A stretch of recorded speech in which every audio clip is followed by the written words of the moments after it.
भांडण चवींचे. आत्ताच सर्व सण झाले होते. सणाच्या निमित्ताने सर्वजण एकत्र आले होते. प्रत्येकजण स्वतःचा मोठेपणा सांगत आपसात भांडत होते. गोड चव अर्थात साखर म्हणाली, आम्हाला किती तो मान, सर्वात पुढे मीच महान, प्रत्येक ठिकाणी माझाच उपयोग. तेवढ्यात चिंच म्हणाली, वा ग वा, काय हिचा तोरा. अगं पण माझं नाव काढताच तोंडाला पाणी सुटतं, तुझं आहे का तसं.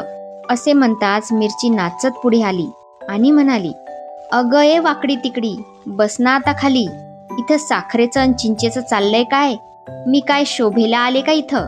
प्रत्येक घराघरात मिरवते मी. तेवढ्यात कोपऱ्यात बसलेले कारले रागातच पुढे आले आणि म्हणाले, काय पण मिरची लागली बडबडायला, आम्ही पण आहोत, आमचाही उपयोग काही कमी नाही, आमच्याशिवाय औषधच उणे, तरीही पडतेच ना खाणे. बोला आत्ता बोला, का बसल्या गप्प. कारले तावातावाने बोलत होते. मिठाला काही राहवले नाही. ते म्हणाले, अरे खूप गोड खाल्लं तर रोग होतो असं म्हणतात, आणि गोड गोड काय खाता. अन चिंचे, तुला खाऊन तर खोकलाच होतो अन मार बसतो. काय ग ये मिरचे, तू तर नाचत आलीस, तुलाही जास्त खाऊ नये म्हणून बजावतातच ना, तू पण काही कमी नाहीस, रोग होतो तुलाही खाऊन खूप, मग बस ना आता चूप. मीठ एकेकाला चांगले खडसावत होते. मीठ पुन्हा कारल्याकडे वळले व म्हणाले, वारे वा कारल्या, म्हणे आमचंच महत्व फार. अरे तुला कोणी खाईल का? मी तर गोड सोडून सर्व पदार्थात हवा हवासा वाटतो. माझ्यामुळे पदार्थाला चव येते, नाहीतर जेवण ते रुचकर कसले. आता सर्वांनाच राग आला होता. सर्वजण एकमेकांशी भांडू लागले. आवाज कोठून येतोय हे पाहायला म्हणून तोंडातली जीभ ताई वळवळत ऐटीत येत होत्या. सगळे तिच्याकडे पाहू लागले. मग जीभ ताई म्हणाल्या, काय गोंधळ चाललाय? मी मोठी, मी मोठा, काय ग ये साखरे, तू मोठी, आणि ही चिंच, तू स्वतःला मोठी समजतेस.